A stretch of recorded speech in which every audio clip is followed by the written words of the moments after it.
Oh, how to build a pub. Hello and welcome to this very special version of the Build a Pub podcast, the tasting session. Today we're going to try something a bit different. I'm here with Eddie. Say hi, Eddie. Hi. And we have both brought a couple of beers each that we're going to present to the other ones, and then we're going to talk about them and we're going to taste them and possibly get a little bit drunk. We've tried to go for some more independent or different beers. They're all beers this time around, but we might try some different bits and bobs. I could try wine, but I hate wine. Do you like wine? Not really. I'd try cider. Cider would be alright, yeah. We could try cider. We could try anything. We'll see how this one goes and then we'll go from there. But yeah, the idea is we will present the beers to each other. We will then talk about them a little bit and then rate them out of 5 for their taste, their aesthetics, you know, how the beer looks in themselves, and also how the bottles look, because there's some fantastic bottles we've got in cans, haven't we? And I think we should actually include the website. And yeah, possibly, I'll tell you what. Maybe. Now that I've had a look at some, I agree with you. Yeah, I've got a good one and 2 fairly shocking ones. Yeah, and that is how you sell the beer as well, so I agree with you there. True. And finally, smell, which isn't great, but we didn't want to just have 2, we needed 3, didn't we? It's just got to smell like beer, innit, really? Yeah, exactly. Well, you might get some aromas, I don't know. But yeah, as you can tell, there's plenty of more expert people out there, but we're the everyman. We're the people, you know, you get all these beer experts, but at the end of the day, you're not going to listen to their opinions. You can listen to the opinions of someone you turn around in the pub and go, does this expensive beer taste nice? And I turn back and go, no, it tastes of Carling. You're not going to get it. Yeah, you're going to get a cheap Carling, aren't you? You want the person who goes to the pub and goes, do you want a beer? Yeah, Carling's fine. Cheers. Exactly, yeah. So without further ado, let's kick this off.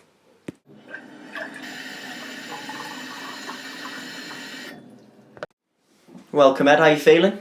Yeah, not too bad. Not too bad.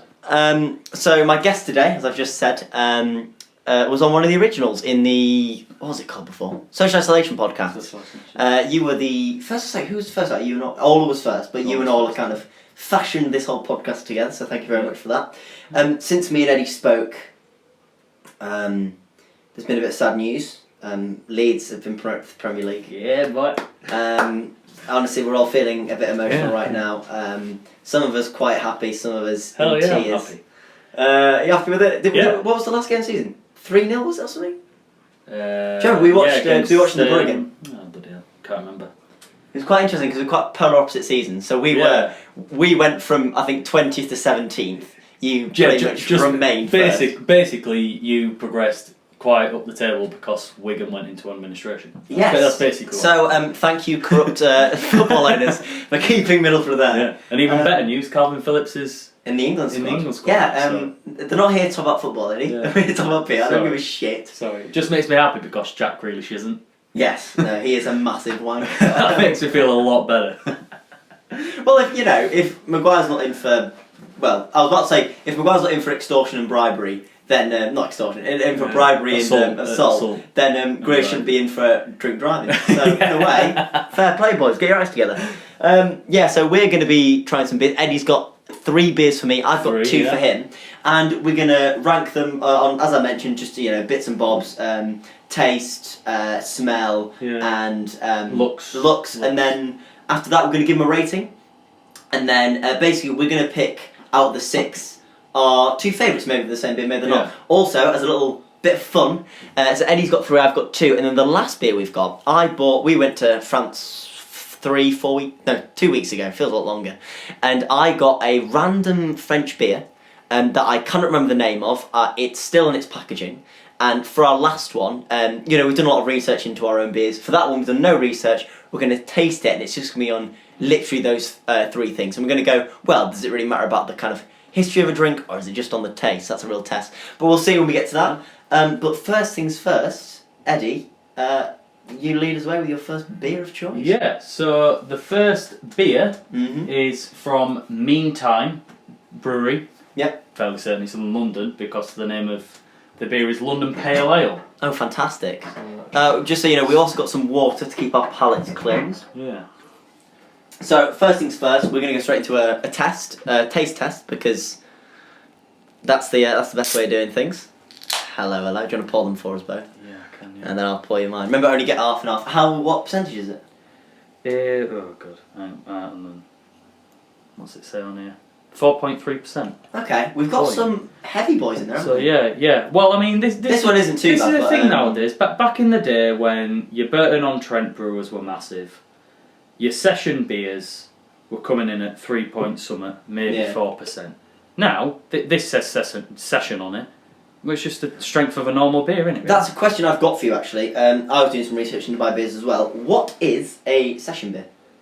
Well, it was first designed so that they brewed it at a weaker... Thank you, sir. They changed the brewing style and obviously changed the equipment as things got more technical and evolved and whatever, so that they could brew the same taste but without the ridiculous percentage of alcohol, so you could drink more.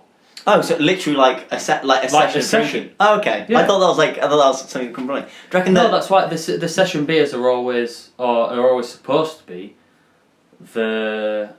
still full flavoured. So a lot of your craft beers are higher in their session. Yeah. Because it's not as easily done, but you know it's designed so that you can actually have a few pints and still drink and still drive home. Because obviously a lot of people were working in the breweries and still drinking at the same, you know, lunchtime and wherever, or in the offices that go for lunch and have a pint. And if it's too high, you're never going to make it up. Exactly. So first things first, we say we're going to taste them. Initial thoughts. Yeah. And then we'll break them down a bit. So right. So I've got a cheeky idea. Maybe. Okay. Hit me. I know we talked about it. No, this is fresh. It's good. Just making sure we're on the same page. Yeah. Am I right in saying you're going to guess a few of the things, bearing in mind I have the notes? No, exactly. So if you can give me a couple of parameters so I know what I'm looking for, I'll give it a go, yeah. Is it fruity? Because I've got a couple of fruity ones as well. We've got a lot of fruity IPAs and yeah, BAs. well, there's two things it says it's supposed to be. Mm-hmm. Are they fruit? Is that what I'm looking for? One's a taste. Well, the other one is technically a taste, but it's more of a brewing term. Okay. Taste. Yeah, but yeah, kind of. Right, chin sir. Yeah, cheers. Looks good. Does well, nice I was about to get onto that, yeah. but we'll go for this first.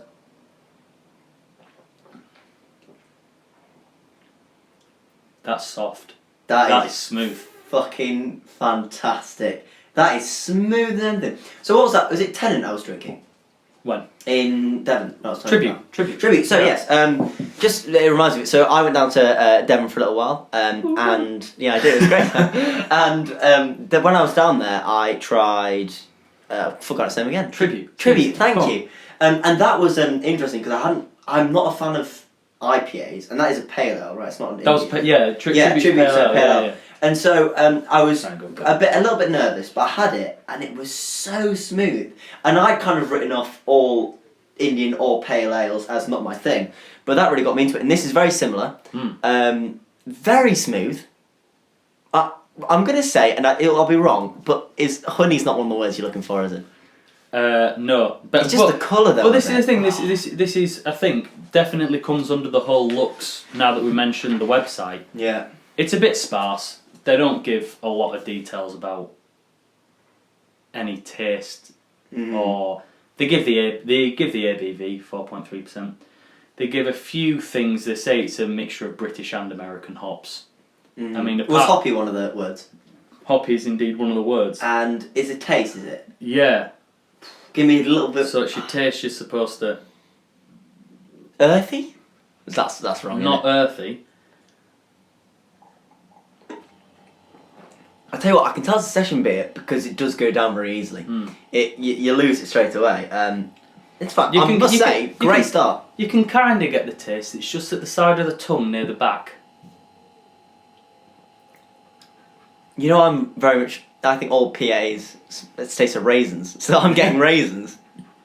Go on, give me. I can't get it. It's supposed to be citrusy. Yes. And okay. I think for me, when I do it, I normally can feel a citrusy, or if it's a light fruity note, not a rich fruity note. If it's a light fruity note, I can normally taste it on the back of my tongue, just on the sides. Yeah. Sides of my tongue as it goes down. To be fair, citrusy led me wrong because I was originally thinking fruity, but then I was like, it's that taste. No, no. Fruity. That's fruity would work. I mean, you know. Yeah. Can you pass me the can? Yeah, tin? I can. The can looks nice. The can looks fantastic. They're all the same. So basically, you've got that mark, the M mark in the middle, and the bit around it, and the rest are different colours. So there's a yellow one. Mm-hmm. I think for the IPA. That one's the pale ale, which is the light green. Mm-hmm. I think they've got a red one, which I think could be be for anything, to be honest. Just to like describe it, so in the middle there's a we're going to put a picture on as well. Yeah. But I just love it because it's meantime, Greenwich Mean Time, I assume, and I assume that's where it's based as well. And it is just it's like a clock face. Yeah, and it's it's very subtle though. I think it's with the way the clock's working. It's like etched steampunk. Yeah, you know, I'm getting kind of the ironworks, cogs. Mm-hmm. I'm getting that feel from the front. It just looks fantastic, and for that good reason, colour scheme as well. Yeah, no, I think the lime green, green and black. Yeah, because the green really stands out for itself. I think it looks fantastic, and as we said, the actual beer was a beautiful kind of honeydew. It was, and it was so smooth. Any other little bits and bobs you've got on them, or was that? No. As I said, the website wasn't. Didn't give away too much. Massively helpful. Mm. So I'll just show you a few. So the looks are nice. Mm. It's got the same, and the. So what's it called? Just so if people want to have a look at it. It's meantimebrewing.com. Meantimebrewing.com. Yeah. And you can order online. When you click to order online, it takes you to flavorly.com. Yeah. That's where you buy it from. Mm-hmm. So that's the sale. So it takes you direct there. But apart from that, you go on there. You go on the little 3 dots, and it has the list of beers. So yeah, this is what I mean about the M. Have they got any it looks quite famous good. ones? Because when I was looking at my beers, they have some bigger names on their brand. I reckon that's London beers. I think the London Pale Ale is quite. I've heard of it before. I think because it comes in the cans and the bottles, so I think you'd find it quite a lot in the fridges of pubs. Yeah. Maybe. But yeah, and then apart from that, there's nothing about the company. Mm-hmm. There's just the visit and news, basically. Fantastic. Well, yeah. So it's a bit scant on there, but let's go for our 3 categories then. Yeah. Let's start. We'll finish with taste. That's the biggie. Let's start with the shittest one. Smell. How do you think I smell of it? Didn't even smell it. I smelt mine just at the start. For my smell, I went for a 3 because personally, you're not going to see me give them high smells. If it smells okay, I'll give it a 3. But if I smell it and I go, oh okay, it's got a bit of a must to it, then I'll give it something higher. But for me, pretty bland smell. I'm going to go for a 3. Yeah, it's a light smell. There's not masses of aromas. To be honest, I think. But that is common with it. Exactly. I'm not gonna lie. From this point on, I don't think smell is gonna get in that high for me. Yeah. If I'm perfectly candid with you. Yeah. Looks. What will I give it? What will I give it? Oh, sorry. Yeah, you haven't said. No, I'm just trying to think. Pale ales aren't brilliant for smell, but as a pale ale goes, I think it's actually quite alright. So I'm gonna go 1 up on yours. I'm gonna go for a 4. I'm gonna go for a 4. That's what I'm gonna Sorry, just cleansing my palate with my water.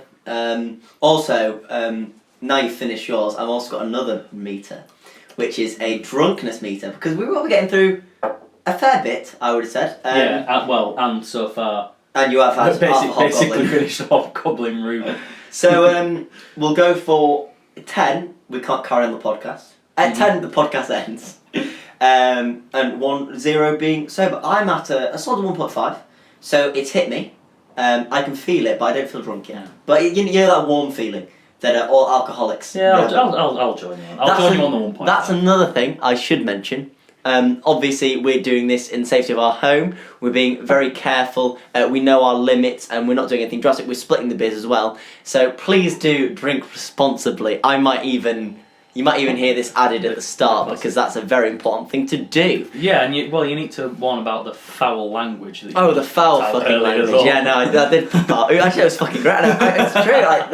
Guns taste, but it was very nice. But yes, please do drink responsibly. Now, go on to appearance. Now, originally, I went a bit crazy with a 5. I'm going to reduce that to a 4. But I do think it's not crazy out there. I really do like quite funky beers. Yeah. There's one I call Bumblebee. It's got a very cool wasp on, cartoony. I you'll like those ones. Go have a look at Beavertown.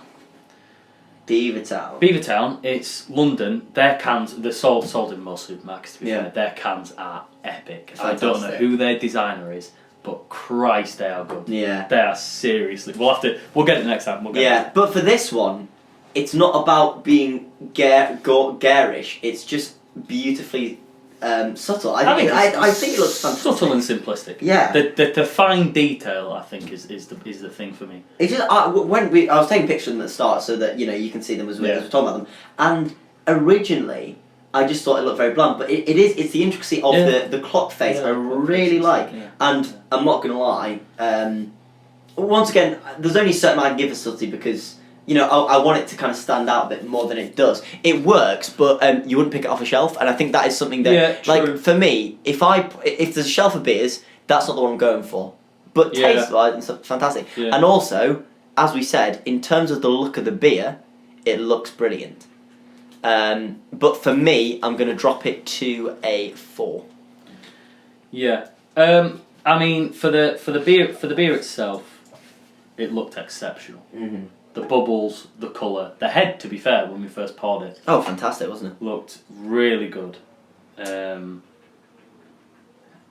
think the website looks good. Yeah. I think the can looks very good, and I think it's nice that they've continued the theme on their core beers. The five core beers. They've continued that theme. But they were just fairly useless. On the website. There wasn't much there, but it looked good, and we're doing it on looks. That can factor into your overall rating, I guess.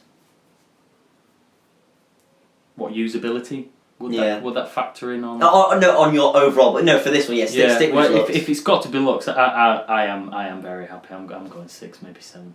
Out of 5. Was it only out of 5? Yeah, sorry. What was that? 10.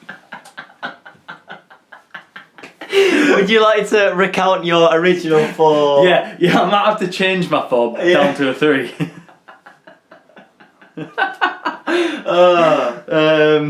So sorry. Are we gonna do it looks that good. Yeah, I've got to go above and beyond. Fabulous. No, in which case I'll put a 4. I'll put a 4. Put 4. Really? That's high, to be fair. I really like the clock face. I do as well. And like I did go for a 5, but there's some good ones coming up. Yeah. So I'm banged on my own as well. It's not too in your face. Yeah. I see it as if someone had to do a competition solely on the design of a can, you'd get a lot. You'd just get an aisle full of all sorts of stuff. This, if it was that competition, would be the one that stands out because it's so simplistic. I think that's what's. On that comparison, I get that. Yeah, that's how I'm seeing it. Anyway. And also the black does work, especially on the cans. The lime and black, I think it really looks good. Finally, then taste. I'm going for 4.5. It just sort of tastes really good. It hit me straight away. But as I say, I'm not a massive pale ale man, so I think that maybe tempts it. But as I say, for pale ale, absolutely fantastic. I'm going to give it 4.5. Yeah. I'm going to give a 4. It went down like an absolute tree. Yeah. So the smoothness is a big thing for me. Smoothness was just incredible, but for actual taste, there was no super hitting underlying notes. Yeah. I think you had to really study to find anything worth mentioning, basically. So, if you can, I give that a quick rating. So, like the whole drink now, we've gone to the whole rating out of 5. For me, it's going to be a 3.5. I think it's good and it's strong. But to be fair, I'm going to give it a 4 because I don't think I can justify 3.5. I've only been quite complimentary. I think a 4 for me for the Meantime London Pale Ale. Yeah, well, how's it going? Is it like 1 you'd never buy again? I think 5 you'd only drink? It's up to you, really. I think, like, as I say, no, I don't think it's only drink because I say I'm not a pale ale person. True. So I think that's an unfair standard of it, but... I think the way I'm going to measure mine is one I will never drink again, and 5 is that if I went into the shop, that'd be one of the first things I'd buy. So what are you going to go for? 5. 5? Because I know that if I go into that shop again, and it's there, the chances are, unless I'm looking for something new, I'm probably going to buy it. Well, first up, we have the Meantime London Pale Ale. I've gone for a 4. Eddie has gone for a 5 out of 5. So that is a wholly positive, I think. But I think they've done that. I think as a core beer, yeah, they've done very well. it is time. Take a sip of your water if you'd like. Actually, yeah. It is time for me to try and wiggle out maybe another 5. Try and get you liking the beer I've got just as much as that one. So I have got here the AM/PM Session IPA from Thornbridge, and it is 4.5%. Have a quick look at this before I crack it open for you. Looks nice, doesn't it? Yeah, I like Thornbridge. Have you looked on the website? Yes. Yeah, I'll get on to that. Yeah. Yeah. Well, I'll leave you to it. Right, so let's crack it open first. There we go. While I'm opening it, Eddie's a good person to have on because you are looking to get into brewing. Well, hopefully it's one of my many options. I think if it wasn't for coronavirus, it would be my only option. But I'll tell you what, there's a nice colour to it. Got to expand, and so I'll just clean my glass as well. It's alright. Probably help. Right, here we go. Ooh, that did not taste nice. No, it doesn't taste nice watered down. We both did that actually. There we go. God, nice colour. Ooh, nice Very head nice as colour. well. Nice head, isn't it? Right. Thick But foam. first things first. I like it. Let's taste. Cheers, sir. Yeah, cheers. Next one. So this is the Thornbridge AM/PM.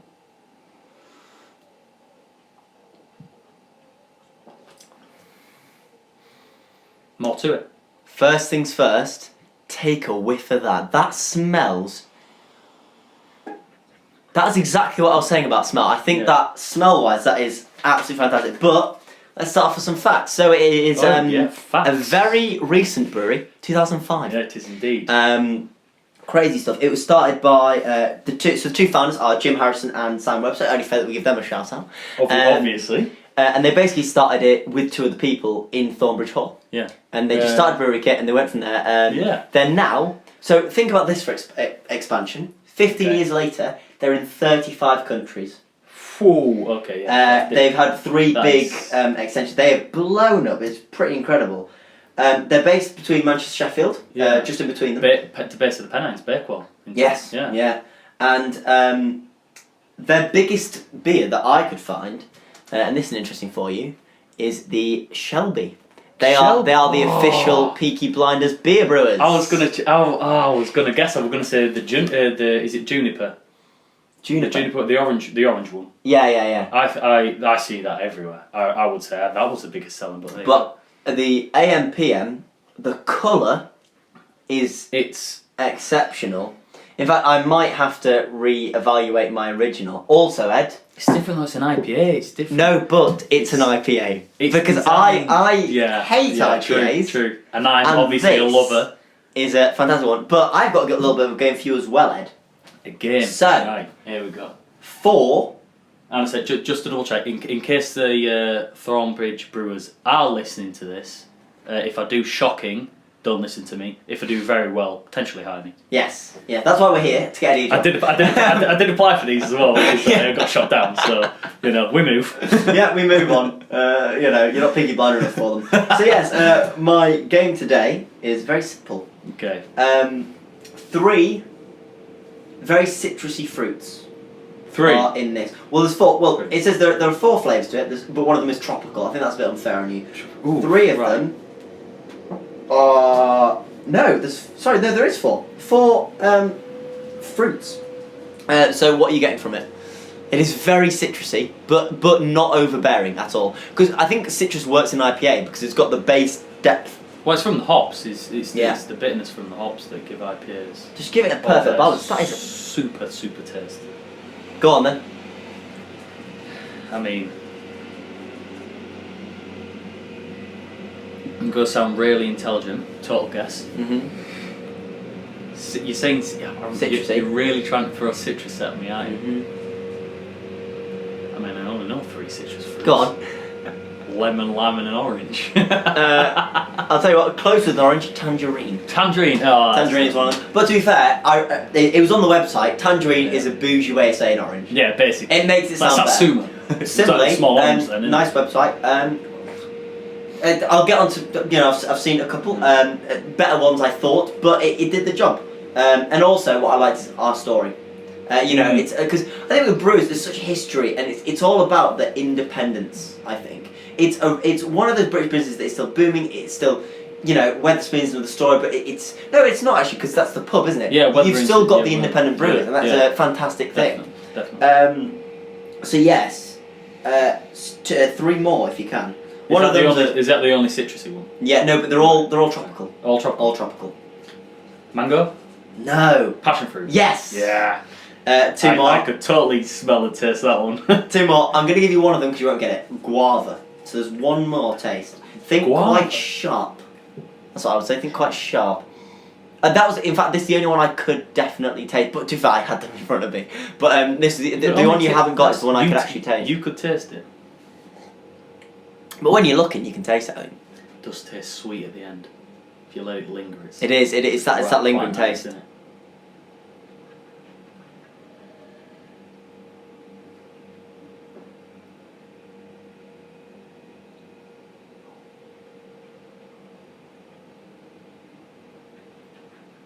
What's the No idea. percentage on it? Sorry, what was the percentage? 4.5. It's a session ale. Session IPA, sorry, which is what I was going to say as well. It is pineapple. Pineapple? Yeah. I like it. And it's that sweetness that I found. But yeah, I think... Hey, it says papaya on here. Does it? Guava and papaya. That wasn't on the website. Fuck. Yeah, multitude of tropical fruit aromas. Yeah. Light malty character. I mean, it does indeed have a light malty character. Well, let's get on to... What did I give that? last That I can taste. What did I give London? A 4? I did, didn't I? Okay, yeah, so let's start as we mean to go on. Smell.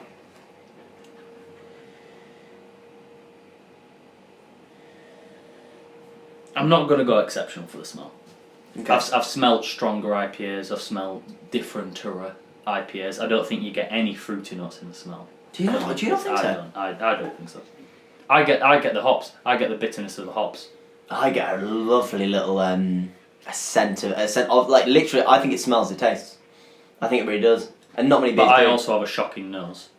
And also, it doesn't have that horrifically cloying weedy smell that quite a few. And I do mean the class B C drug, not the dandelions.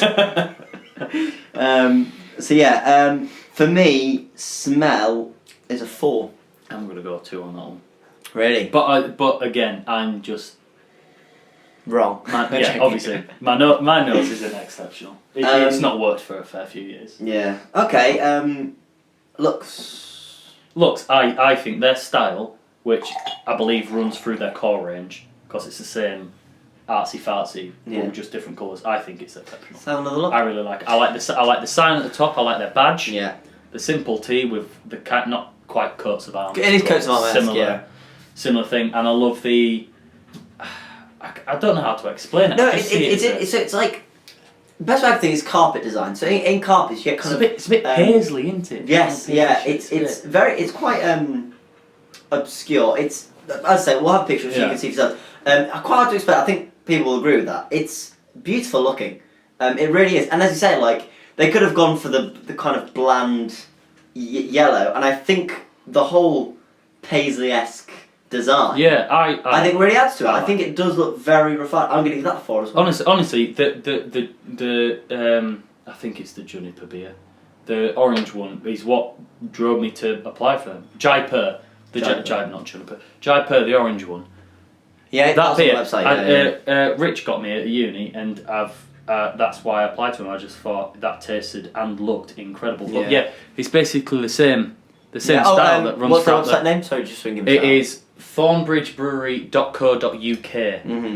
But on it runs through their core range, and I think it looks absolutely excellent. I also think they really take their youth in their stride. So it like a lot of places, and we'll get onto them, are all about their history. But they're so modern. They've got fantastic design, and they own it. I think like in everything they do, and I think it really pays off. I think it's fantastic. I'm gonna give that a 4. Really nice design. The looks, I'm gonna give a 5. As I said, I can't back down now. I've said I absolutely love them. It's what drew me to them in the first place. I think them as a company as well. I think the only reason it's not a 5 is personal preference, because I've told you I like the kind of cartoony. Yeah, I know you do. Honestly, have a look at Beavertown. They're top. There's one coming up that I think is very Beavertown-esque, and I'll show you in a bit. But no, it is a beautiful design. A high 4 though.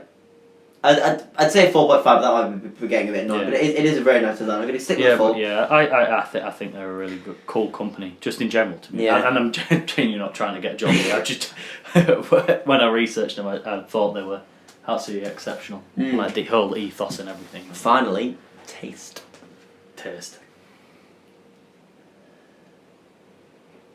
It's not as smooth, I've got to say. It's got a bit of a harsher brashness, I think. It's the IPA. Yeah, well, that's the thing. And in my personal preference, I know it's different beers, so you've got to be objective to a certain degree. But for me, it's the smoothness that I like. If I'm going to have an ale, I want it to be smooth. Yeah. So that is going against it. But those fantastic tropical flavours really do complement. And it's the as you say, it's the bitterness of the hops contrasted beautifully with that. It does work fantastically. I'm going to go for another 4. I think I'm going to go 4 across the board. I'm going to go 4 on that one as well. I think for me, it tastes like such a typical IPA. Yeah. It's got the hoppiness, it's got the freshness when you first, especially chilled as well. It just tastes exceptional. But then afterwards, you let it sit, and then you start getting the sweetness. And then you start moving it round your mouth. You really start getting the fruit. I think I'm going to go for a 4 again. I've gone for a 4 as well. 4 for both. What was yours for the first one? 4-3-4. No, sorry. I'm not talking about your overall. Sorry, I should have said that. Oh, my overall. So what are you going to go for this one? I'm going to go stick for a 4. I think both of them work in different ways. As I say, I think the London has a softness. It's kind of welcoming, whereas I think in terms of taste, AM/PM takes a risk. Yeah. And it does pay off, but it's personally I don't like the brassness of it. Yeah, I prefer. I'm going for a 4. I think very good taste. Yeah. It's not their best ones. And you prefer the Jaipur? Jaipur, and obviously because I've tasted that once again off my score, I would go for that in a shop. Other than this. So I've gone for a 4, but it is absolutely. I think people should try that. That is exceptional. Right, let's move on to beer number 3. It's very exciting stuff. But as you're passing over, we're just going to have a swill of water just to cleanse our palates. And wash our glass, which tastes like rat piss afterwards. Yeah, no, that is not a fun taste. Just while we're going... It's like going to Wetherspoons and having a watered down beer. Oh, God, yeah. No. What's been your favourite out of the 2? Just while we go, just while you're picking up the next beer. It's different because I see them as different beers. I mean, if I had to pick one, I'd go for the AM/PM because I like IPAs. And I'd say we're not basing it off this straight away. But if I'm doing them as categories, then I think the London Pale Ale does is its job a better ale than the AM/PM was. I think I'm of a similar ilk. Well, but I think I'm the exact opposite actually, because I prefer pale ales. Yeah. And I think the London is very nice. Sorry about the noise, by the way. There's some works going on outside. Road cleaning. Road cleaning. Shenanigans. But I think for the exact opposite reason, I'm not a fan of IPAs. And I'll tell you what, the AM/PM does a fantastic job. Yeah. So it's exactly the opposite reasons. But yes. Well, this is the best thing about just alcohol in general. Like if you look at alcohol, you get people who don't like beer who like wine, or really love ciders, or look at your dad who only spirit he drinks is whiskey and vodka. That's it. Nothing else goes down. Exactly. So I think it's so brilliant. Beer number 3. Here we go. Right, Eddie, I would like the brewer, I'd like the name, and I would like the percentage, please. Right. This is Heart and Soul by the brewer Vocation. And, looks incredible. It's 4.4% in a 330ml can. Right, let's crack it open. Let's get going. And it says here it's a session IPA, classic session IPA. So we got 3 sessions so far. we got some strong ones coming in. How's your drunkenness feeling? How's your drunkenness at this point? I haven't changed after that one actually. I didn't, but I feel like this one is going to send me over. Definitely kick in. Yeah.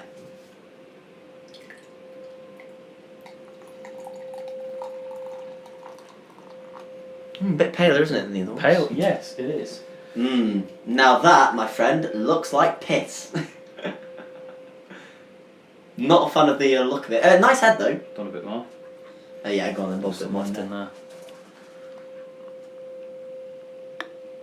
Oh, actually, it does clear up a little bit. Right.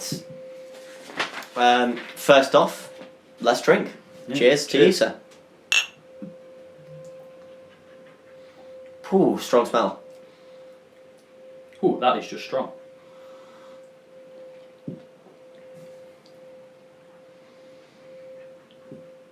Interesting.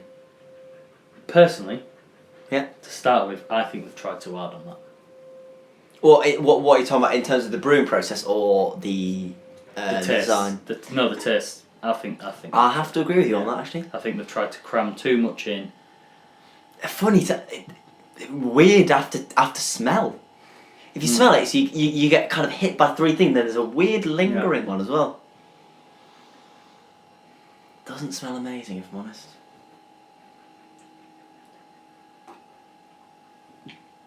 Okay. Right. Tell us a bit about them. Well, brewed in Ebden Bridge, West Yorkshire, Yeah, we like it. Northern. Halifax. They'll be struggling because They'll of the be locked down. Yeah. Yeah, the lockdown shit. They're a brewery and tap room, so I don't know how many tap rooms there are. I think they have multiple, which is quite nice. I quite like a tap room. Small little nice pub-esque kind of places that do all the local stuff. Yeah. And obviously they're the main bulk of what you buy, which I really like. Yeah, nice. They're vegan. Well, most of their beers are vegan and gluten free. Interesting. Which I like. Damn it, that's annoying. I forgot to say, AM/PM is also gluten free, Hey. and that's really annoying. I was going to do a whole bit on that. Most are normally. It's very easy to make it vegan, but very difficult to make it gluten free. So I think I quite like that. Because obviously you've got your cereals, haven't you? Which is also, I think, a testament to the AM/PM is very good. So this one in particular, do you know if it's vegan? Yes. This is vegan and gluten free. Interesting. Okay, no, that changes it a bit because the specific one. So if anyone wants to buy it, who wants a gluten free and vegan. I'm not gonna lie. This is exactly this. You did a very good little.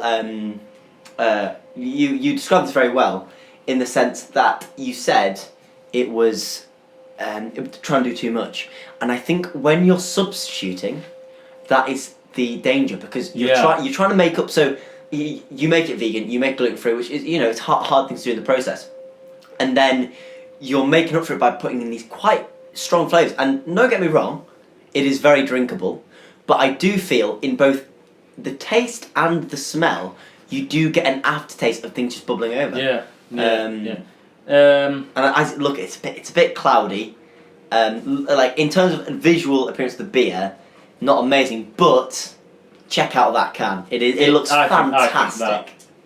I think that looks class. With just the tiny little detailing of art around it, sketching the colour scheme once again.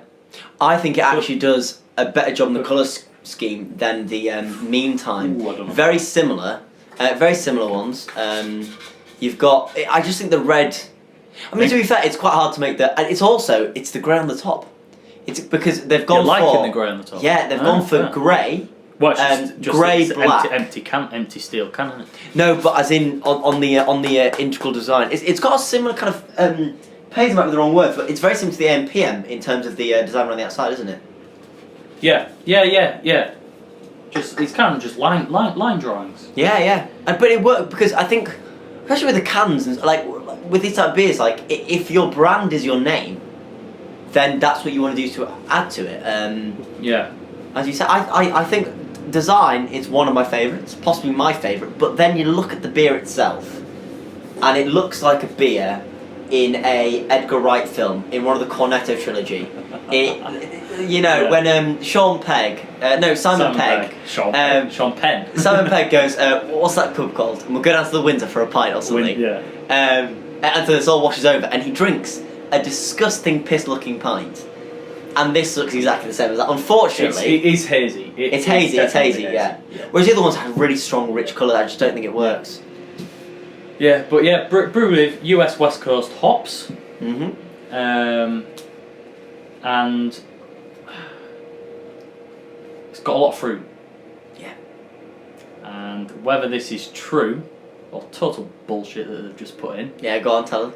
Well, I mean, don't I guess some? How many are there? 1, 2, 3, 4, 5. 5 fruits apparently. Pineapple?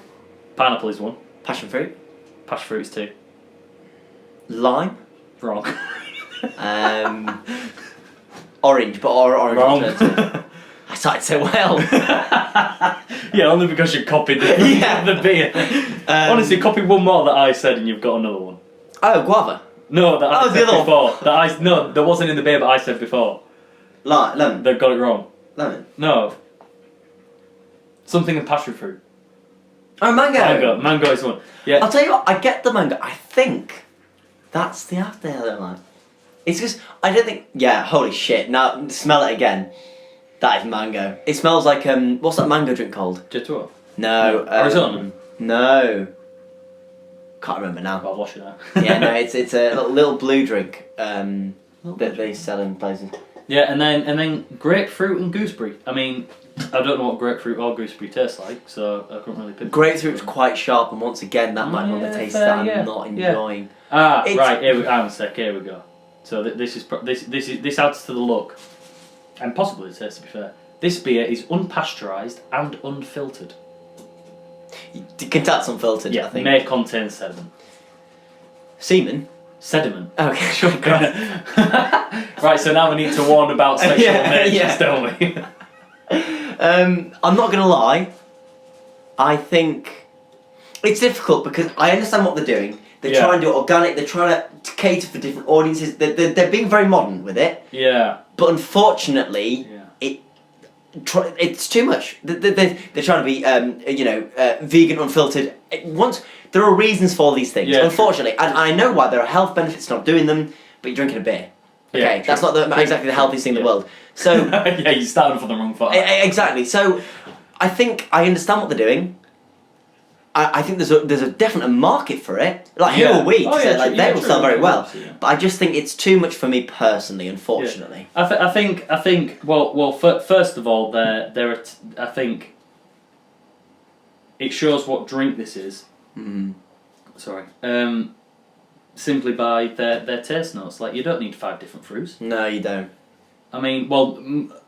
I think 2's enough. I think two strong flavours to counteract the hops works. Well, I think with most beers, it's fruity's done. Yeah. Maybe if you can pinpoint one taste, you might put the actual fruit in. The fact that on the website it's got, and on the can to be fair, it's got 5 different fruits that you can't taste. Let's, just because we're going to be running at about an hour and a half, 2 hours at this stage. Let's do our ratings then. So we will go for first smell. For me, smell. I told you, I don't find smell much. Unfortunately, this is the exact opposite, and actually gives me a bad smell. So I'm gonna have to go for a 2. I'm giving it 2 as well because I wasn't going for a 1, but there is some joy to it. It's just the aftertaste I don't really like too much. So I'm gonna give that a 2 on there. I'm not a fan of smell, but to be fair, I will give them their due. The other 2 beers, I couldn't smell that much. This one I can smell. It just happens. See, I thought to not be my taste. I thought the AM PM smelled beautifully, but yeah, no, that's true. Yeah, so at least it smelt. At least they did something right. They got a fragrance to it. Look is difficult because for me it's polar opposites. The beer doesn't look amazing. Yeah. The can looks fantastic. It's one of my favourites. I mean, it's changed now because obviously the look of the beer on a normal beer, I would say, didn't look exceptional. But now I know that it's unfiltered. Kind of. It kind of warrants it. Yeah, exactly. I'm gonna go for looks. I'm gonna go for a 3, just because I think the beer didn't look good, but the can looks fantastic. Fair play to him, great design. So I think it's only fair that I split the difference and go for a 3. Fair enough. I mean, I'll probably join you on a 3. To be fair, the website looks good as well. And finally, the website looks good. Taste. For me, if I'm honest, and this isn't against anything they're doing, it's a 2. Only because it's not for me. I'm a Carling man. I only drink that. Do you know what I mean? And that's testament to them. They're trying different things. They're experimenting. They're trying to cater for so many audiences, and it's exactly what needs to be done. Because nowadays it's not. There's not a bile for everyone. Yeah, Everyone's got true. special needs and things, and they're doing a fantastic job making that work. AMPM also tried it with the non-glucose, which I think works for them. Gluten-free, sorry. No glucose. I'll push myself up to a 3 on the drunk scale. But yeah, it tastes work for me. But that isn't to say it isn't. I can see it. I can see if people did enjoy it, and I can also see how it is popular. So for me, it's a 2. But overall, I think fair play to them. Fair play. They're doing the right things. Yeah, I'm just basic. I'm giving a 3. I'm giving a 3. Yeah.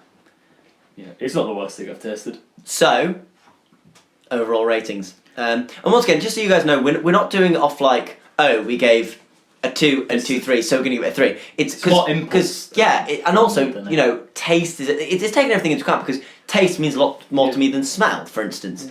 Design actually means quite a lot to me. Like, I really like a good looking beer. And also, I just find it, like, I understand that we've now had 2 IPAs, but it's could also be in a separate category because it's an unpasteurised and unfiltered. Exactly. So it's so difficult to compare because you always have your preference. You know, we're not brilliant at it, and so you know, we're not suggesting we're just tasting them as we find them, and so, you know, fair play to is it Vocation? Like, for trying new things. I think it's fantastic. But for me, it's a 2 because I've got to go off my taste. I've gone for taste a 3. matters I've gone too for much. a 3. Because I've gone for a 3 because I half respect what they're doing. Yes. Yeah. They've tried. It hasn't worked out best, but they've tried. Yeah. No, I think it doesn't taste shocking. No, it does not taste shocking. And, like, you know, we're only being pernickety, if say being pernickety really, because, you know, like, no one wants to give them all 5s, but we could if we I mean, the aim of the game is basically people listen to this and buy the exact same beers and go, you're an idiot. And once again, that was so wrong. Exactly. And once again, if you're vegan, if you're gluten-free or glucose-free, take this beer because it might be for you. And similarly, people might prefer more fruity drinks and whatever. But yes, Eddie, drunk scale, please. Out of 10. Out of 10. Out of 10, I'm going for a 2. I haven't mixed up gluten and glucose yet, so. Yeah, no. So I think for that reason I have to go for a 3. Now, Eddie, I'm not gonna lie, I'm a little bit confident about this one. I've got a good feeling about this one. There we go. We're bringing up the alcohol content, which is nice because we've gone for the lower alcohols. That's quite nice, and now we're going for the biggies. I mean, the design is just incredible. It looks incredible. It's got a matte grey finish, but we'll get onto that in a bit.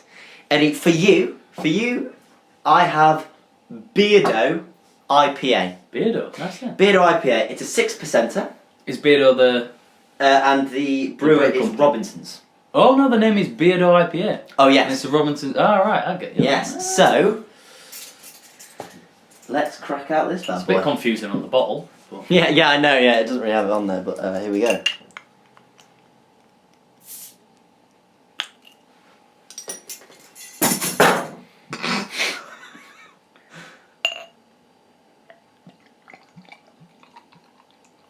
Richer colour, that. I'll tell you what, that's a well, that's the alcohol content, isn't it? That is a so we've had quite light. This is the darkest we've had, I think. Quite so far, yeah. Quite a strong brown, I would say. Eddie, if you wouldn't mind. Oh yes, cheers.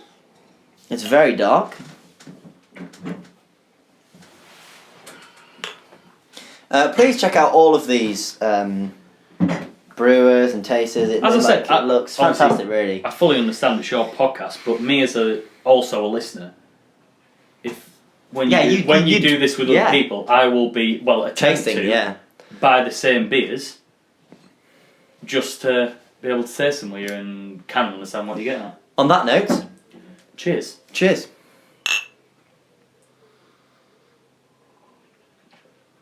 That's full. I would describe that as full. The smell, full. Not overpowering. No. It's not empty. I try that, and do you know what I say? And the taste the same, yeah. This is the part where the podcast goes skew with. Skew with, like. Because that is strong. That is full in every sense of the word. Yeah, that is, yeah. But just while you contemplate, have a couple more sips. Also, just so you know, guys, we're not like having a sip and stopping. We are finishing every bottle we do. Admittedly, that's a half bottle. One sip, throw it out the window. Yeah. Because you don't ever have one sip of a beer, do you? You go for it long term. What's it coming? 330ml? Yeah, no, exactly. It's not too bad. So Beardo, are you ready? Yeah, here we go. Give some insight. So this is a note from the brewery themselves, and I love this. Newcastle Brown do a similar thing. Yeah. Newcastle Brown have the YI, like they've got a funny message on it, but this is exactly from Robinson themselves. Right. Beardo, cultivating the finest facial furniture is a complex task. The discerning beard wearer deserves a tipple of happy intensity to complement their efforts. Cut through the fuzz with this fruity citrus drink. An IPA for serious beardos. Literally, Eddie, the makers of the drink told you can't drink it because you can't grow an ounce of facial hair. You've got no chance. That's it. I'm done for. I've got to stop. You're going to have to taste this all alone. Yeah, so there was a review from Beer Advocate, which I just thought was quite interesting. A deep orange amber hue with good clarity and plenty carbonation. I think that is spot on. That is absolutely spot on.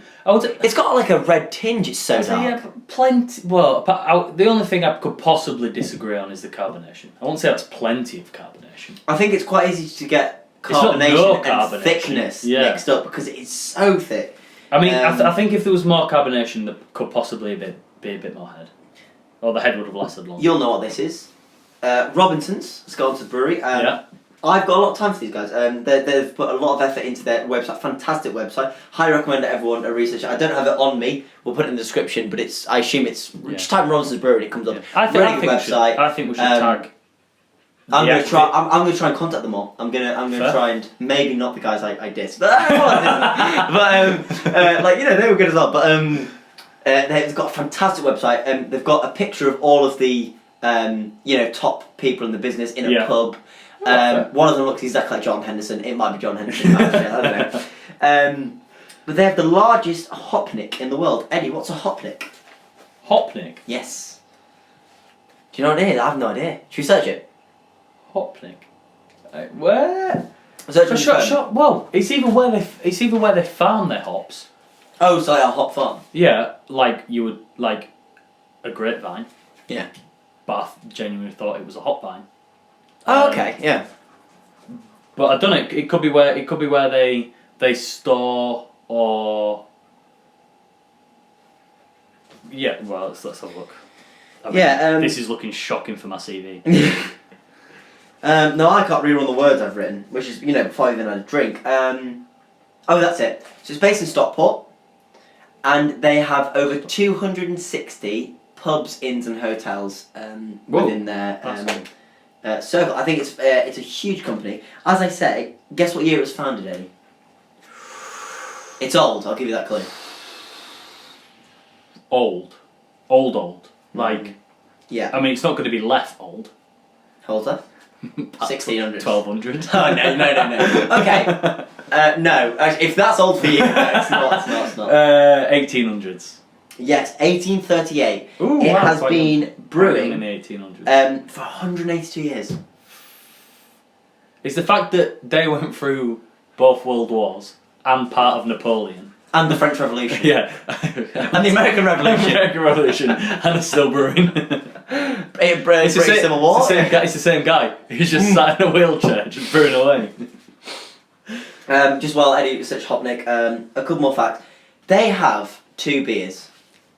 Just 2? No, sorry. All right. Two early ones. I just thought we'd give this is a fantastic fact. They've got Old Tom and Unicorn. Unicorn it's still going, have been being brewed since 1896. 124 years. That to me is just absolutely fantastic. Oh, a hopnik. That is fantastic. Yes. So, that's right. Found out what a hopnik is. It's just a piece of equipment that recirculates the hops during the brewing process. So the biggest. when you're brewing, / getting to a lot of the hops are added at the end of the brew / even in the fermentation stage or aging stage. They literally just yank them in full form ground form or pellet form. Yeah. And I assume a hopnick is simply just what it does. It just recirculates it around. Yeah. Sorry, I didn't realise they've actually got. You know what I was saying about the note? They've got it back, which is exactly like Newcastle Nuki Brown. Yeah, they've got. Let's have a look. Actually, no, I'll just read a bit out for you before you look. So, just that, you know, I love brews who've got a bit of a banter about them, a bit of personality, like Nuki Brown. Nuki Brown tastes like a pile of shit. Sorry, but I will buy it till the day I die because they put the effort in. So we've got best. They know who they are. Yeah, they've got best before end C neck because beards are international concern. Like it, you know, it's just a bit of fun. Alcohol 6%. Oof, that'll put hairs on your chest. It bloody will. I hope so because I'm as bare as a baby. And not everyone suits a beard. I don't know what that's about. Let's hope so, because then there'd be no point in growing them. And best served cool, calm and collected. Yeah, like cool, it's just a little bit of addition. I mean, look at that label, Ed. That is exactly the what was it called? Beaver. I love the hops in the beard as well. That's class. I did not see that. That's class. The hops are in the beard. It's nice, very hipster. Nice little touch that. In fact, the only thing that I don't like about it is it's hipster because like, you know, they've got me about like it's literally it's just sat on the table. So my dog is just taking the position of a strong military leader from the 1300s. It's just sat on a picnic bench. It's a little bit hipster, but the taste, man. I like the taste. It's difficult because with a strong beer, you're not going for, you know, really nice. I talked earlier about being smooth. Weirdly, this is smoother than both the AM PM and the Heart and Soul, I think. Although it's richer, I think it's smoother because of it. It actually works quite well. I think it's a really it's bob on beer. Really is bob on beer. Great taste. I think it's class. And I think I did look into the website. It's not. It's nice. It's not jazzed, but there's everything you need there. No, but I like it's refined. It's rather than jazzed. It's refined. Yeah. It looks nice. It shows where they come from. There's no montages or anything like that that's subtly useful. It gives you the information you need. I really it really works. And like the fact that Unicorn's still going 120 years like that really is impressive. 120 years, Christ. I know there's, you know, a lot of old, you say left. As we say. I'm fairly certain less 1200. But it's. I think it's incredible. Monks in it, or it was another Belgian monk beer that were that old. But it's absolutely. It says citrusy. I don't get citrus, if I'm honest. Kind of. I still get it on the tongue. It's not as harsh as the other ones, but I feel as though that's. It's not. No, that's the because I reckon that's not the beer. It is. I'll tell you what. I reckon this has more citrus in than the other ones, because the beer itself is so strong. Yeah. Because the thing is, the stronger the beer, the more bitter because of the hops. True. So what I'm trying to do is, obviously, you think taste is all about it's light, it's breezy, but I'm trying to take into account it's a stronger drink. As both me and Eddie can feel right now. I'm up to a solid 4.5, I think, on the drunk scale. I seriously need the toilet. I don't know why. I've had like 3 half cups. Yeah, I know. We'll sort that out soon. You're not hearing it, you will, but no, it's I just think everything complements. The amount of carbonation complements the citrus at hitting you with the back of the mouth. I think the colour complements the strength. I'll tell you what, this is my smell personally. As you're drinking, if you drink and take a whiff, I think it really. This is my This was my Bucky's favourite. Smells interesting. I'm not gonna lie. I got nail varnish when I first smelt it. Really? I did, and smell wise, once again though. Some people find weird, you know, like it's people like petrol. I quite like nail varnish. So in a way, it worked out for me. Yeah. So, and once again, like the way I'm doing smell is 3 if I can't smell anything. Yeah. Below if it smells bad, above it smells good. So I can understand people putting smells at an off point, but because I like the nail varnish, I think I'll probably go for a 4 on the smell. Just to let everyone know, I do not smell nail varnish. Yeah. So don't be put off. I might be having a stroke. I might not be okay. So one nostril starts collapsing. No, What do you think on the smell? I think it's an exceptional smell. I think it really is. As I said at the start, the word I would go for is full, and I like full beers. I think the smell, it's not overpowering, it's not got nothing there, it's exactly what it needs to be. It smells the way it looks. Yeah. And I think that is perfect, that's what you want.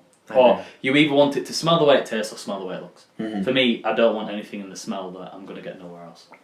I like that. Okay.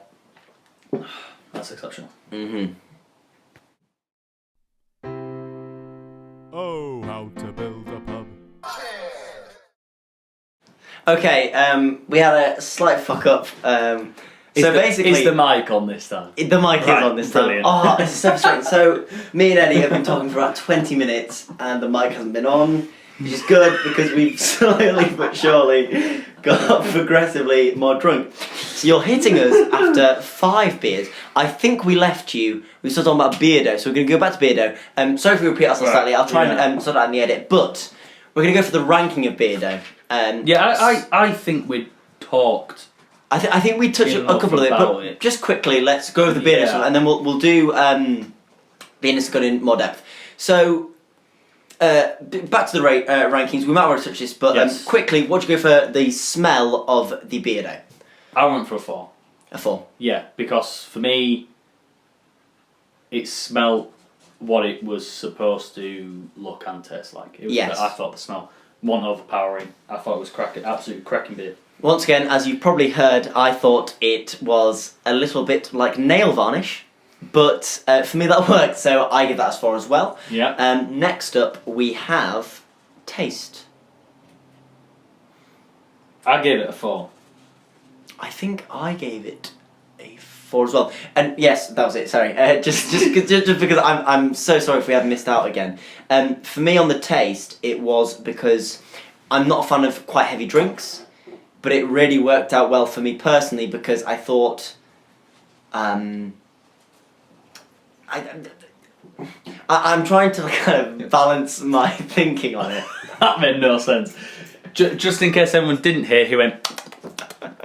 This is great in a way because what has happened is me and Eddie have forgotten what we drunk. we drunk we drunk an extra beer. It was a very strong beer. We're going to get onto it because it deserves some acknowledgement because it might be. It's right. Hang on. Let's finish on Beardo. Let's finish on Beardo.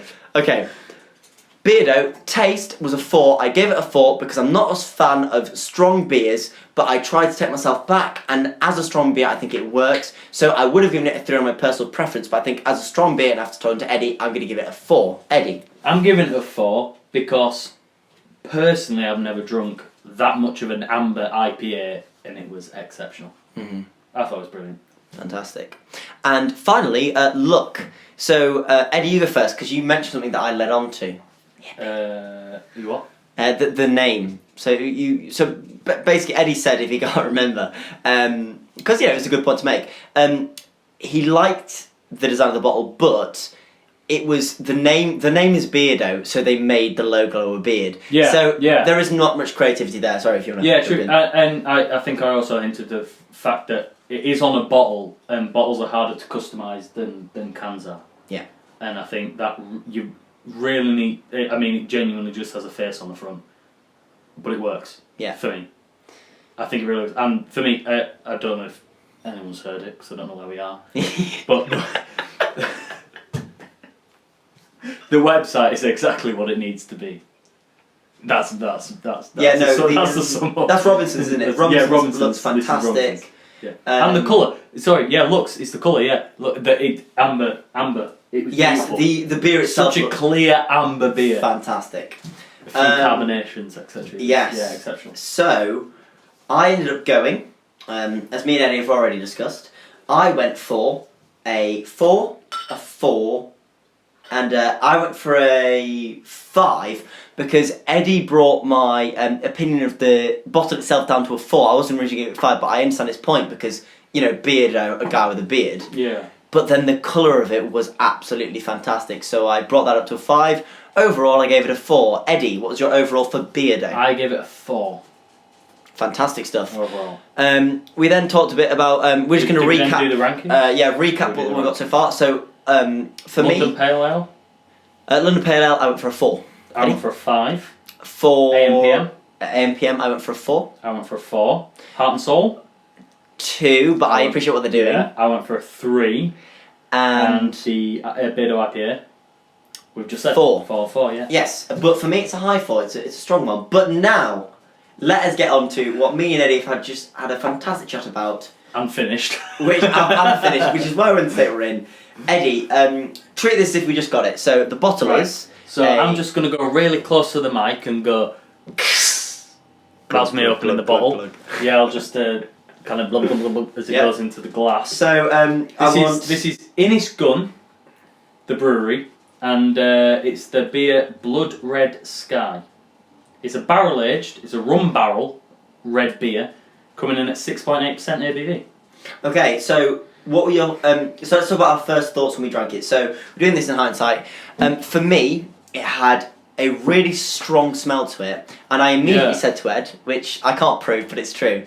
I said it had a very strong rum scent and spice scent, and chocolate actually, and chocolate. Well, yeah. And that was the first things I got. I tasted it. Yeah. It was so dark. It was our first real dark beer we'd had. And I was saying to Eddie, there was a real strong taste after it, which we then established as chocolate. Yeah, that was coming from the chocolate malt. It was absolutely stunning. Eddie, what were your first thoughts? First thoughts of the beer? First thoughts, I thought it was exceptional. I think the smell complemented the taste. The look was a perfect red beer. Just beautiful. Held it up to the light. It was ruby. It was brilliant, and I thought it was exceptional. Mm-hmm. Came in a 330ml bottle. 6.8%. Yes, suitable for vegans. I didn't mention that last time. Oh, you didn't know? It's another one suitable for vegans. I'll tell you what, good thing we went back. Yeah. It is important that Eddie specifies the 6.8% because that is why we have made mistakes, if we're honest. Going in, it's a very strong beer, but honestly, and it's a shame because Eddie had some fantastic points, which I want you to repeat because there's some incredible things about this beer that really need to be said. Yeah, right. So, for the brewery lovers, this is obviously a rum barrel aged beer. So they use the normal fill a barrel with beer aging process for their exclusives and limited edition beers. But the fact that this isn't a limited edition leads on to their second process, which is normally only used in craft or homebrew situations. Is where they get the rum barrel and they chop it up and they toast it to open the grains to let out the scents and the tastes and the flavours, and then add it to. They didn't specify this, but I assume they've added it to either the brewing process itself, the fermentation process afterwards, or even potentially the aging process in there. Now, at this point, I mentioned to Eddie before, which is annoying that we have to do it now, but I got a smoky texture, which I assumed was from that, but you then corrected me with. But yeah, it's Innisgun, brilliant on the website. They tell you the malts they used, obviously not to the same grammage, because I don't want you to repeat the recipe, but they use a normal Innisgun ale malt as their base. They add in roasted barley, which is how he got his Alex got his smoked flavours, and they use the chocolate malt very similar to Guinness. And the chocolate malt is, honestly, it's so sublime. So taste-wise, really you take it and it's it's strong to be able to have so far, so it's quite a rich, dense taste. And then you get a beautiful aftertaste of just genuine chocolate, and it's absolutely gorgeous. It's like, I'm trying to think, it reminds me of the taste that you go for breakfast on a Christmas morning. Right. And you've eaten your whole entire selection box, and you sat there just before lunch, and you can still taste the chocolate in your mouth. And if you have like a Budweiser, then that'll be the same. It's subtly at the back of your mouth that you know you've just had chocolate. Yeah. But also we said that this is the first time, for me anyway, that I've genuinely been able to taste the flavours, the tones that the brewers have said is in there. So they've put vanilla, spiced, rich fruit, and chocolate. It's the first time I've genuinely been able to taste spiced rum.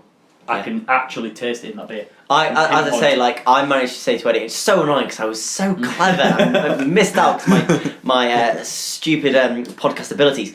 But I said to Eddie, like real strong rum taste. Yeah, and it's gorgeous. A beautiful chocolate, but it's not an overpowering. It's not hot chocolate. It's not hot chocolate. It's what Eddie said about these tastes, especially with IPAs, where it hits the back of your tongue. Yeah. It's just a beautiful, just delicate amount of chocolate towards the end. It's a fantastic beer. It's a real shame that we messed up because for me, it's got a hell of a lot about it. There was some good chat there as well, actually. Yeah, I know. We fucked up. We can do it next time.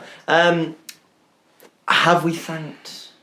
No, we haven't. No, we haven't. Yes. So we also in that time thanked two beer aficionados. The first of which is Beer 52, because me and Eddie wouldn't be doing this really if it wasn't Beer 52. These aren't Beer 52 drinks, but the main idea concept of beer. I've taken Beer 52 on. But I drunk it on holiday, so it didn't really work. Exactly, and Beer 52, if you are listening, me and Eddie would be happy to sample your beers, talk about them every 2 weeks or every month, because I can't do any more often than that, because I will become an alcoholic. Just to drugs, I don't know how. Yeah, I'm up to an 8 now. I'm up to an 8. But yes, so if you're interested, we are too. And secondly, Eddie?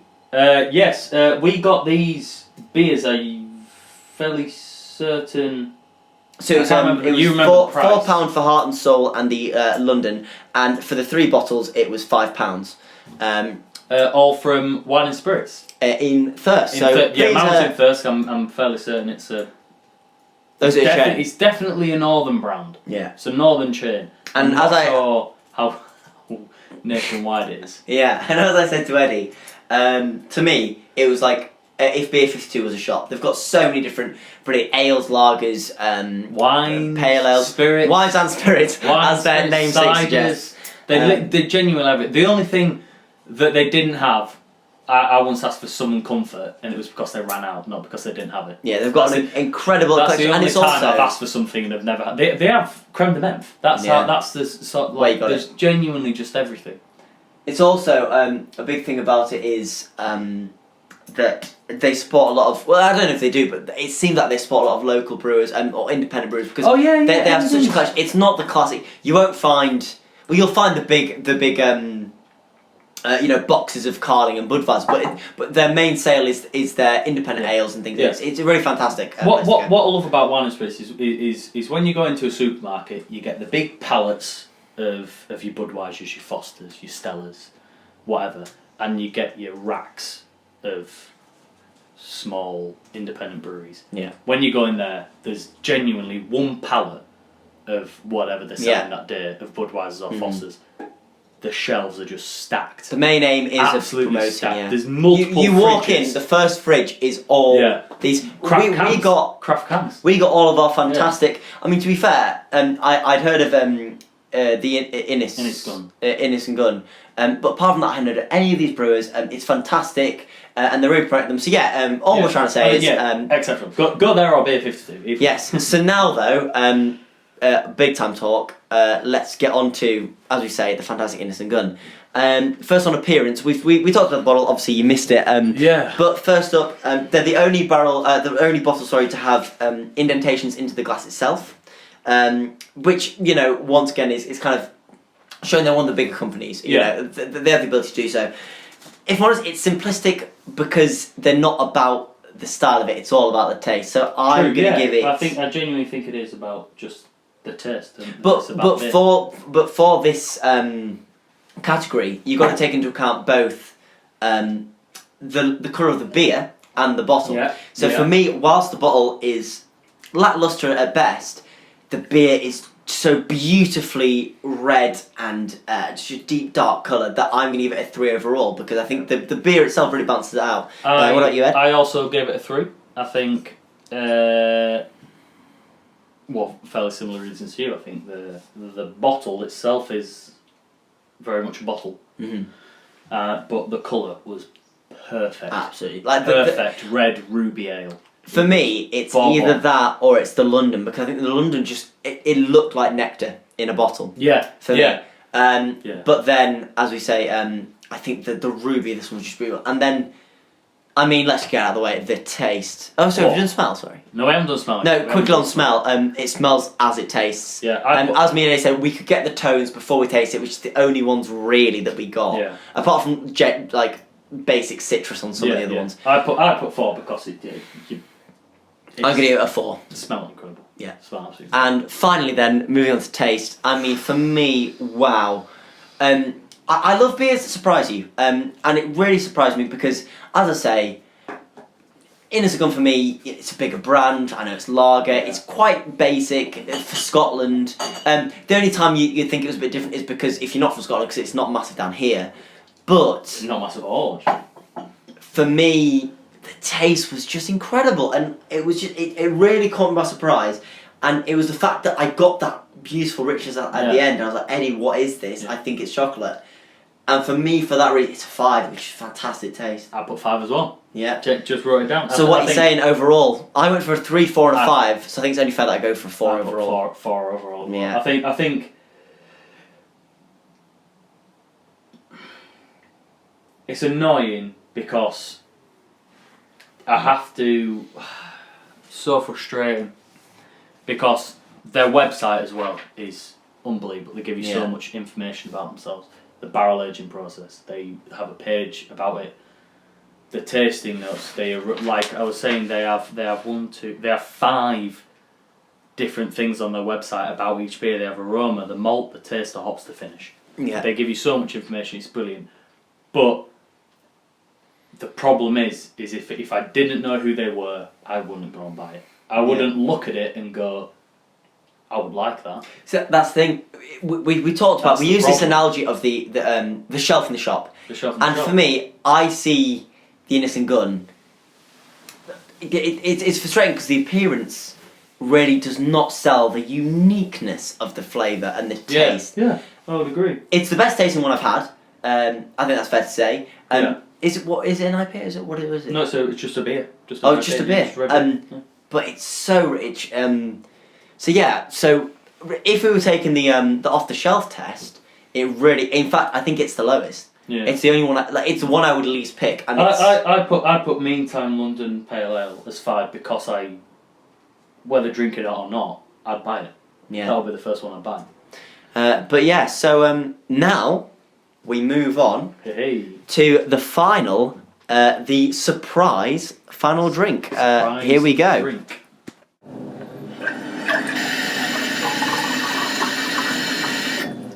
Okay, yes, we are recording this time. Show the mic's on. Yeah, 100%. No, I can hear it on the headphones. So here we are with the final beer. Now I'm just going to remind you how this works. So I bought this beer blind. I just picked it off the shelf. I try not to look at it too much. When I was in France, so it's a French beer. I don't know much about it. I remember thinking the label was a bit funky, but honestly, I haven't looked at it in 2.5 weeks. It's still in the wrapping. Oh, it's there. Which means so we can't see it, and the idea is we're going to taste it blind. We're going to talk about the smell and the taste, and then we're going to get out of the bottle and look at the appearance. Obviously, we can reference the appearance when we open it. So, honestly, when I pour it, I'm still going to keep the majority of it within the bottom. So here we go. It's got a green lid. That's all we know so far. That's you excited? How are you feeling on the drunk scale? Getting there, actually. I have also in the break finished off a Razorback from Ringwood Brewery, so I'm kind of feeling it. Oh, whoa, okay. Interesting. I just messed up Eddie's. I'll hold that for a second. I've just got my whole glass is head. Good head though. Caramel? Are you thinking that? It's very. It is very amber. I'll tell you what. So amber. Hang on. I'll just fill me and Eddie's up first. And then we'll try and describe it to you as we go. So yeah, this is the guest, and don't think that this might be one you know, because as we said, like it is a local French beer, and you get rid of that head if you want. It definitely is Lef-esque from the look. That colour, it's darker than Lef. It's genuinely caramel. It's definitely Belgium-y, 100% European. That. Yeah. Thank you, Eddie. Just pretend you haven't tasted it yet. So I'm just getting Eddie's sorted out. Honestly, as it pours, it's a proper rich caramel colour. Inhaling the head off it. Yeah. It is so... Oh, yeah. You can't even see through the glass. No, it's a real so dusky hazy. caramel. So hazy. Right, so first opinions, Ed. Let's talk it through. So the bottle, just so you guys know, is still in the foil, and at the end I'll take a picture of it. So actually, you guys can see it now. We can't yet, so I'll put the picture on. Yeah, actually, you've probably bought. Well, hopefully, you could have researched it. No, I didn't. No, because I wanted to be surprised, you know. So you just bought it straight. You literally just walked in and picked it up. That Yeah. Class. That is class. I wanted to be a surprise beer. That's brilliant. So that's brilliant. First opinion, as we say, it poured like caramel. Yeah. And now The head is so. I really like the head. It's so solid. It is, and it's got decent frothy. It's not just bubbles. It's a very strong head. Unlike a lot of the beers we've drunk today, the head has remained. Yes. It is very much. It's very much a beer. That is the astute observation you'll only get on this. I am now full. That has bumped me up. Yeah. I'm probably a 7 or an 8. Really nice smell to it. Obviously, the head is a bit of a distraction. So I think it's got the colour of toffee apples. Yeah. It's got a real toffee apple. Yeah, you know, it just seems sweet, doesn't it? It's like butterscotch sauce. Fudge, butterscotch sauce. Yeah. You've got it in Sways. That's it. Yeah. It's butterscotch sauce coloured. Anyway, it's not as thick as that. I mean, it's still fair. We don't know what it is. Fairly liquidy. Smell. Let's go smell. Strong. I get chocolatey tones again. I'm getting sweet. I get really sweet tones. Now, what we will do is, I'll get Eddie as kind of semi-producer to research the beer afterwards, so we can have a bit of discussion with that. Yeah. But to me, it seems very sweet. I definitely will try and find somewhere that people can buy it off. Yes, It might be Amazon. It might be. You have to go. You might have to go to Breathe in France, which is where we got it from. Let's go for it. It's chocolatey. Yeah. Cheers. Cheers. Thank you very much.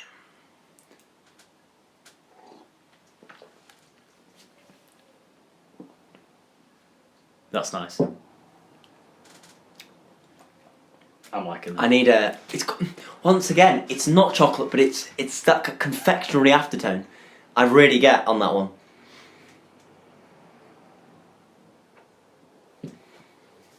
It's not a strong taste in his left. No, so the initial taste, I was about to say to you, is quite watery. It's kind of like it takes its time to get the flavour through. It's like chocolate or dark chocolate or something. It's definitely more malt than hop. Yes, I reckon it's not a bitter. It's definitely a malty beer. Possibly, it won't surprise me if it has quite a high content of wheat, to be fair. You ready? We are currently drinking, and it's in French. It's Brasserie de Chanoine, which you can. So it's called La Amère Sine-Pyrénées, I think. Composition. Pyrenees? Malt d'orge. I think that's orange. No. It's just barley. It's 6%. It's barley malt. It's quite a strong one. Eddie, if you want to get a quick research. So we have water. We have malt d'orge.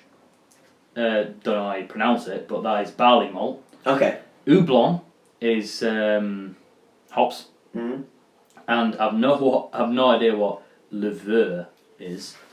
6%. Hey, fair, not bad. It's 6%. I love the chuffing nun on the front. Yeah. So I'll as Eddie's doing it, I'll describe the design. So Brasserie du Chanoine is their logo is, I think, a priest or a travelling man who's got a whole barrel of beer that he's pouring into his mouth, and then for the I might be pronouncing this awfully, La Mère Supénéquoire.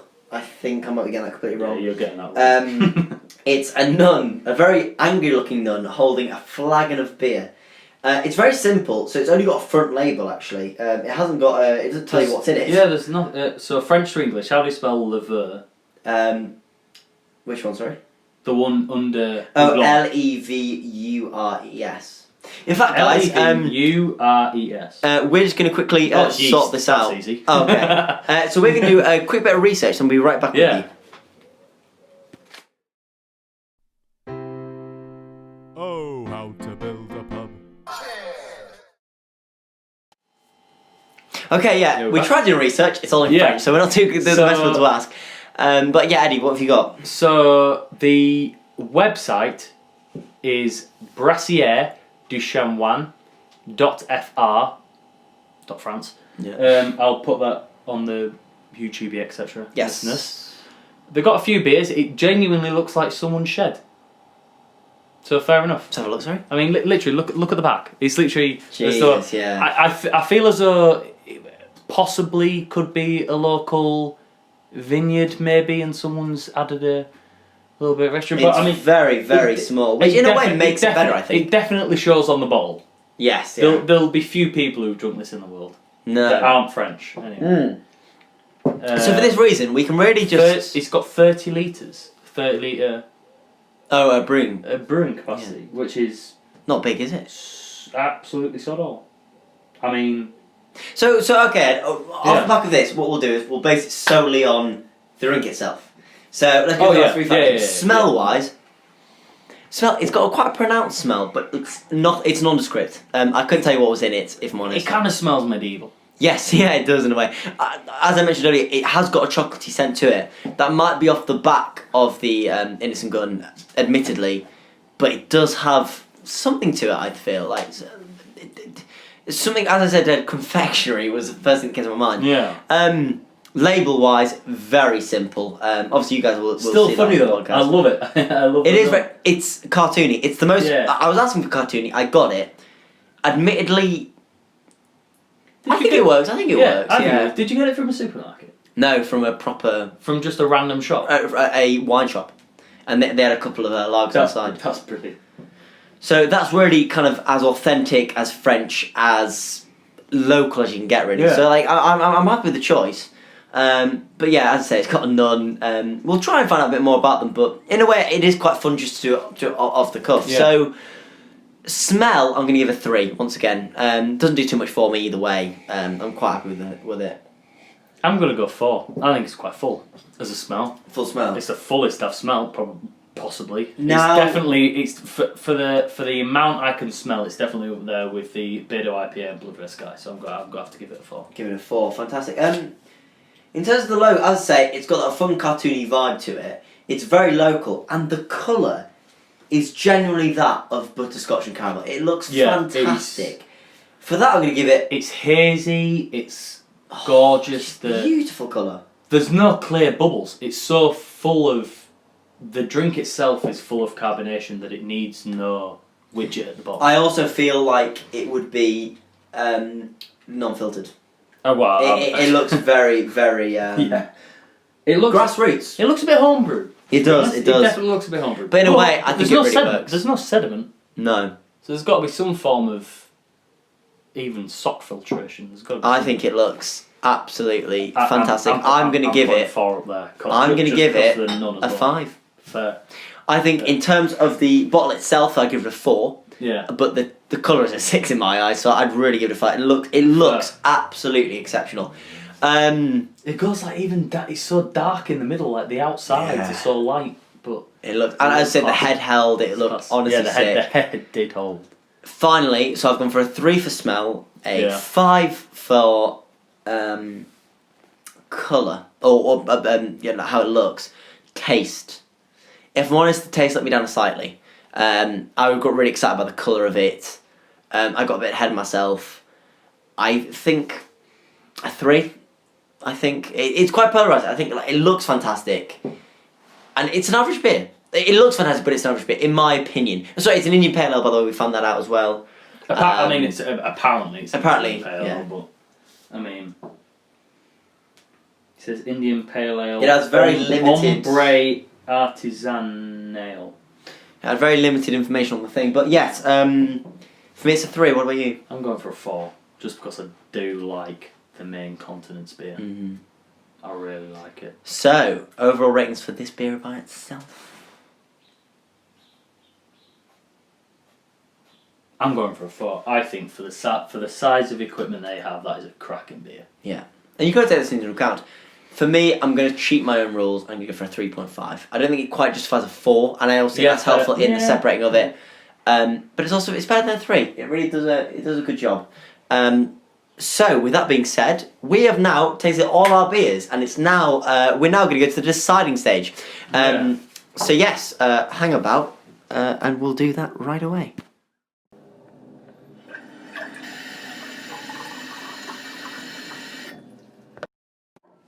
Okay, scores on the door. So we will get to our the best beer of the podcast, but first I'm going to ask a couple of some lower level questions. So first off, is this the kind of podcasty stuff? Yes. Right, yeah. Beer that surprised you, Ed. Oh, Innocent Gun, definitely. I thought that was nothing that I thought it was going to taste like. Mm-hmm. Not a cat and owl's chance. For me, it's an interesting one. Innocent Gun, in terms of flavour, I would say heart and soul for how inclusive they were. They covered everything. Vegan free. Vegan. Free from gluten. Glucose free. Yeah. They just kind of covered everything. I thought it was a really good. It was a really all inclusive beer. But as you say, that Innocent Gun kind of came out of nowhere, really. The I think that taste profile is Yeah. somewhat perfection for that range of beer. Okay, next one. Out of the 6 beers we've had, which would you pick off the shelf? No taste. London no Pale taste. Ale. London Pale. The London Pale. Yeah. I Really? Think, yeah. Genuine. That's why I gave it a 5. I thought possibly. Well, bearing in mind I did pick it, which does help. So I've shown that that's the first one I'm going to pick, and even afterwards I'm still going to pick it first. For me, it's even though I'm an IPA man, I think that's a cracking. You go for that one. That's a cracking beer. For me, it's either the AM/PM or the Beardo. It's just in terms. I thought design-wise, they look really succinct and they look really nice. Smell. Which smell would you go for? Ooh. I think smell for me is one I give the highest mark to. It's the AM/PM again. Had a fantastic smell to it. Really came out of nowhere. And especially right to the other ones. Once again, the Innocent Gun had a very distinct smell to it. Yeah. I'm going to say De Chamois. Really? Yeah. I thought I gave it a 4 for a reason. I think that's a cracking smell. Let's go for a slightly different one you said. Now we're going to go on the beers themselves. Which beer looked the nicest?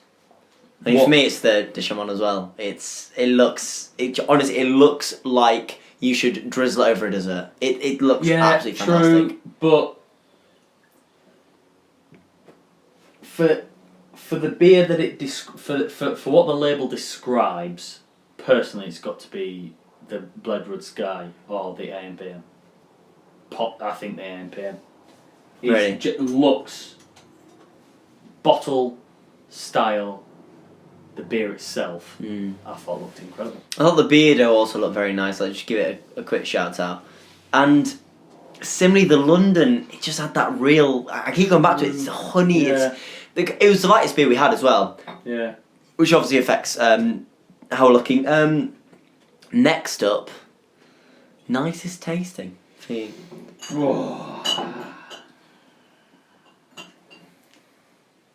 Innocent Gun, Blood Red Sky. Really, for me, it's a toss up between Innocent Gun and the London. I'm a pale ale man as well, so I've got to take that bias into account. The Beardo as well. It keeps getting not mentioned. That was a very strong option as well, but I do think out of the two, I'm going to go for the London actually. London. Just because it's my wheelhouse. I gave London the highest overall marks. I thought sensational. Finally, it's the big question. I want to know which was the best, but I want your top 3. So just give it a bit more suspense. You give your third, I'll give my third, your second, my first. So the top 3 of them all. Firstly, we would also like to say they're all fantastic. There were none we didn't enjoy. They all had great things going for them. But Eddie, your third choice. Beardo IPA. Which one, sorry? Beardo IPA. Beardo. Okay, why? I think because I thought for what it was selling, it was a cracking beer. I thought the colour, taste, smell. I thought it was just. I thought it was what you paid for, wasn't it? Yeah. I thought you bought that and thought that's good. I think that's exactly what you said, but for that weird mumbling in the middle, I'm going to push you up to a 6 on the drunk scale. Fair enough. I'm still at an 8. You're fine. For me, my third choice, it's a toss-up. My first and second are very close. Actually, no, all my top 3 are quite close. I think I'm going to go for the AM PM second were close. And the AM PM, but from the Thornbridge Brewery, fantastic notes when they came in. But as I say, I prefer a soft drink rather than the edge that the AM PM had. Yeah. But it did work. So it was very harsh, but it had a beautiful citrus aftertaste, and it really complemented, as you say, the bitterness of the hops. So for me, it would have to be the Session IPA AM PM for my third spot. What about you for your second? Second spot, I'm going to go for the Innocent Gun Blood Red Sky. I thought, not only was I not expecting it, yeah, I would go back for more quite quickly. Yeah. I would quite happily finish this and have 2 more bottles. Yeah, exactly, yeah. I thought it was brilliant, and yeah, that's it. I thought, as I said, the notes were so precise, the taste was so precise for what they were describing. It was very clear for an average drinker to understand where the recipe maker was coming from. Yeah. I thought it was just, brilliant. For me, as I think 3 of them stood out for me. I'm going to give Beardo a special shout out as my number 4 because it was nice, but it didn't quite make it up there. But for me, taste-wise, and this is what I'm going on, for second place it was the London. Oh! Honestly, it was absolutely gorgeous. The colour of it was beautiful. For me, I am a pale ale man, and that is why I didn't give it first place. Because it's my favourite tasting. But if I'm looking at the drinks for what they did, for what they are, there's one that is better. But sticking on the London, it was fantastic. The design, I really liked. It was subtle, but it worked. Taste was fantastic, and it was just so smooth. It really, really worked for me. So that was my number 2. Eddie, out of all the 6 we had, including the mystery French, what is your beer of the podcast? London Pale Ale by Meantime Brewery, definitely. It's weird because I feel as though I'm a bit biased because it could have been the first beer, so it was refreshing. But I also think I got over biased with the French at the end. So I still think that the London Pale Ale came out on top. I think it was exceptional. Apart from possibly having to update the website and give it a bit more oomph. Yeah. I genuinely, as a beer goes, I was absolutely bob on. They just need to make like a 4-litre bottle of it. Yeah. Well, for me, it's just missed, but it is Eddie's third choice. It is the Innocent Gun. Was it Blood Red? Blood Red Sky, yeah. Blood Red Sky. Honestly, it's a drink where you can look clever because you smell it and you go, I get hints of chocolate and smoke and rum. And honestly, that's what I did. It's so annoying because you're going to think I'm lying, but it was exactly what I did. Genuinely did that, and I was taking the piss after. Yeah, it works so well. And as I say, it just shocked me. Like you said, Innocent Gun was the only brand I knew, but I knew it as a basic lager type place. It came out, it was so prominent and distinct, and you could really get those flavours straight away. And I really thought it just encapsulated everything that we're trying to do here, and at the end of the day, for me, I said that I quite like the design. The design isn't that good, but when a taste is that, as I say, distinct and prominent, you've just got to go for it. So for me, it had to be that. Fair. But there we go, Ed. I don't disagree. It's a cracking beer. No, and it was your second place. So we second and first we wrote, but switch actually. And third and fourth. Yeah, should put the AM, and that would have been my fourth. So thank you to all the brewers. Every beer was fantastic. We didn't have one we didn't enjoy. They're all brilliant. They all did different things. Thank you, Eddie. You've been absolutely smashing. I've had a great time.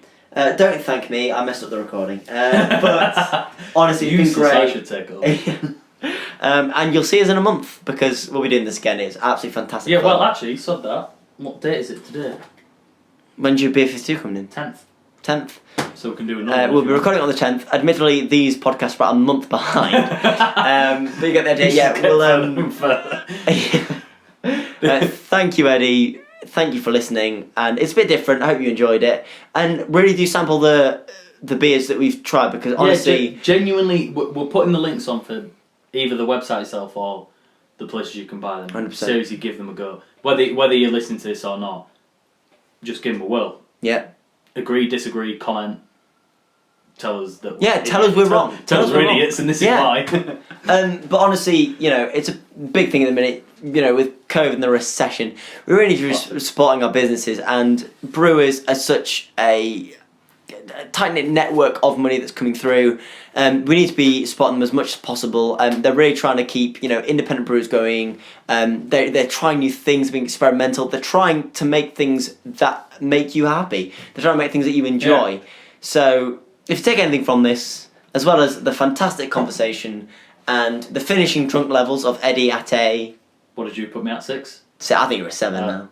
7 now. Oh, I've had a few more, yeah, probably like 7. Eddie's at 7, I'm at an 8. And also take away just the fantastic work and dedication put in by all the brewers out there. Thank you, Eddie. Yeah, thank you. And thank you all for listening to this episode of the Build Up podcast, the tasting sessions. Thank you very much. Oh, how to build a pub.